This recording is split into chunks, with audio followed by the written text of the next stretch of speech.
What happens when someone puts air inside a shoe? In the late 1970s, Frank Rudy, a former NASA engineer, came with a crazy idea. He wanted to put pressurized air inside the bottom of a sneaker. Every company said no, except for one small brand called Nike. They said yes. From that idea, the Air Max 1 was born, the first shoe with a visible air bubble. At first, people laughed. They said it was just for looks. But once they tried it, everything changed. The technology moved from the sports field to the streets and became a global fashion icon. All of it because of air. But why do so few people know Frank Rudy's name? And what happened after he was gone? One small bubble started a big revolution. But does his legacy still live on today? Sometimes, innovation doesn't come from a big office or a famous company.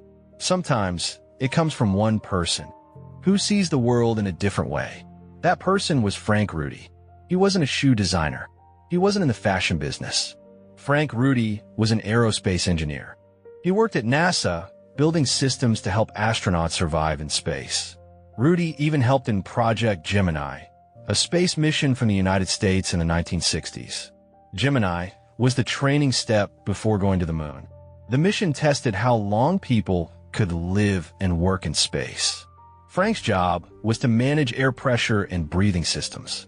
In space, air means life or death, and Rudy knew exactly how to work with it.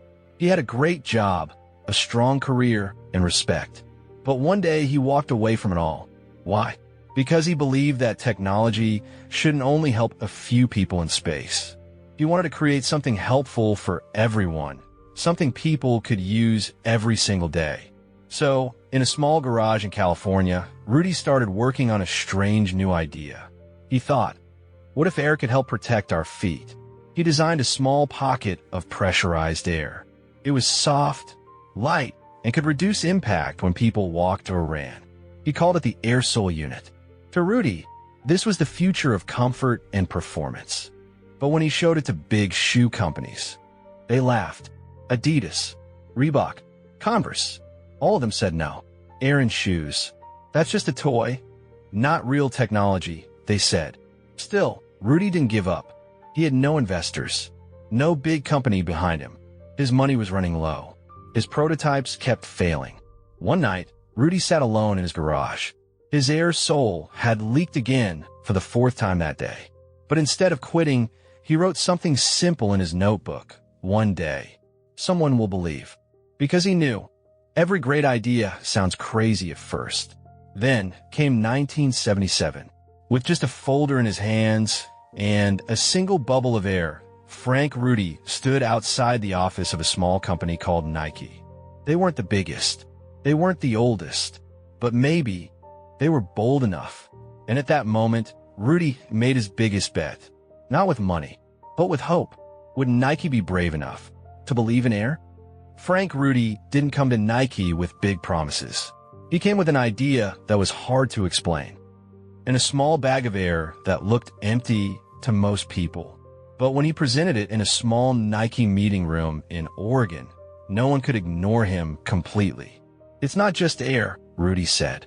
It's energy. It's protection. It's the future. He wasn't a salesman. He wasn't a great speaker. But he believed 100% in what he was building, and that belief showed. Phil Knight, the co-founder of Nike, stayed quiet. He watched Rudy, his drawings, his thinking, his confidence. Nike was still growing then. The company was looking for something special, something that could make them different. Among all the ideas they had seen, this one felt crazy enough to matter. If this works, Phil finally said, we'll be the first. Nike gave Rudy a chance, but that chance came with pressure. They began working with him to turn the air sole unit into a real product. But turning the idea into something people could wear was not easy. The first prototype leaked. The second one exploded during testing. The third one couldn't be mass-produced. Some Nike engineers started to worry. Did we make a mistake? They asked. During team meetings, Rudy's name came up more and more with doubt. But Rudy stayed calm. Every morning, he came back to Nike with new versions. No shouting, No complaints. Just focus. One day, the seventh prototype failed again. Rudy didn't say anything. He just looked at it for a moment. But deep inside, he thought, if Nike gives up now, maybe no one else will ever believe in this again. Then, something new happened. A man named Tinker Hatfield joined the Nike design team. He used to be an architect. When Tinker saw the air sole unit, he asked one simple question: why hide it? That question changed everything. Tinker didn't just want to use the technology. He wanted to show it. He suggested something bold. Let people see the bubble. At first, the team was silent. No shoe had ever shown its inside before. But because it had never been done, Nike became interested. After months of testing, failure, design changes, and hard choices, Phil Knight made his final call. We're going to produce this. We're going to bet the Nike name on a bubble of air. To Rudy, it was proof that crazy dreams could come true. To Nike, it was a jump into the unknown towards something big. And in that small room, they didn't know it yet, but they were about to change the world of shoes forever. It was 1987. After years of testing, failures, and bold ideas, Nike finally released something the world had never seen before. The Nike Air Max 1. The first shoe in history with a clear window in the sole, showing the air inside. Now you don't just feel the technology, they said. You can see it. This wasn't just about design. It was a statement. Nike didn't just want the shoe to feel different. They wanted it to look different too.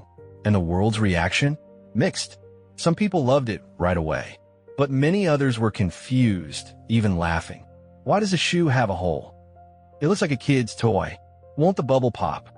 The media had strong opinions. Some called the Air Max a genius invention, but others said it's just a gimmick. Looks cool, but no real use.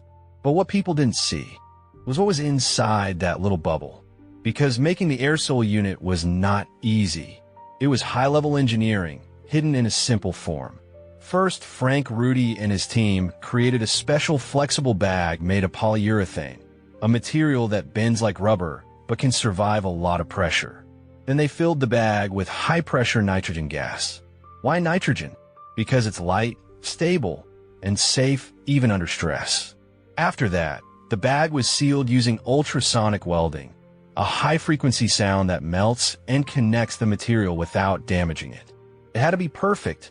No leaks, no weak spots. Every air unit was tested for pressure, durability, and weight balance. Even a small mistake could ruin the whole shoe. So when you look at that bubble, you're not just seeing style. You're seeing years of hard work and smart design. That bubble is science. And slowly, the public changed their mind. When people started wearing it, they felt the difference. Their steps felt lighter. Their running felt smoother. Their feet didn't get tired as fast. It's real, they said. It's not just for looks. Sales for the Air Max 1 exploded. Stores sold out fast. Nike couldn't make them fast enough. It wasn't just for athletes anymore. Teenagers wore them on the street. Hip-hop artists wore them on stage. Models wore them in fashion shows. The Air Max had become more than just sports gear. It was a lifestyle symbol. From the track to the runway, from a test idea to a global icon. And Rudy, he never asked for fame. But one day, while walking through a park, he saw a teenager wearing the Air Max 1. The bubble was clearly visible. The boy walked with confidence. He was smiling. And in that moment, Rudy knew. All the rejections, all the hard work, all the crazy ideas were worth it. After the big success of the Air Max 1, Nike didn't stop. They knew this was only the beginning. Year after year, Nike improved the air technology. Air Max 90, Air Max 95, Air Max 97. Each shoe came with a new version of one powerful idea: air. The bubble got longer, bigger, bolder. Nike didn't just make shoes more comfortable. They changed how people looked at shoes and at technology itself.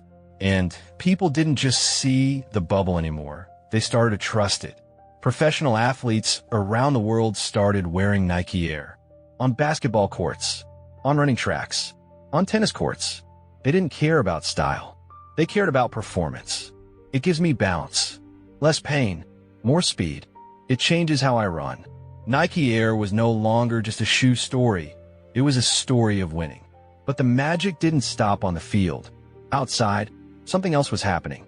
Nike Air became a culture. Young people started collecting Air Max shoes. Special sneaker stores opened just to sell rare editions. Rappers wore them in music videos. Students wore them to school. Businessmen and even young politicians wore them on stage. Nike Air was no longer just for sports. It became a language, a symbol, a part of identity. Now, every year people around the world celebrate Air Max Day.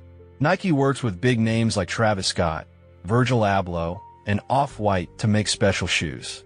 But in the middle of all this, one name was almost forgotten: Frank Rudy. He was not in any commercials. He didn't join any launch events. His name wasn't even on the shoebox. But every person who walked with a bubble under their feet was walking on his dream. Years ago, people laughed at him.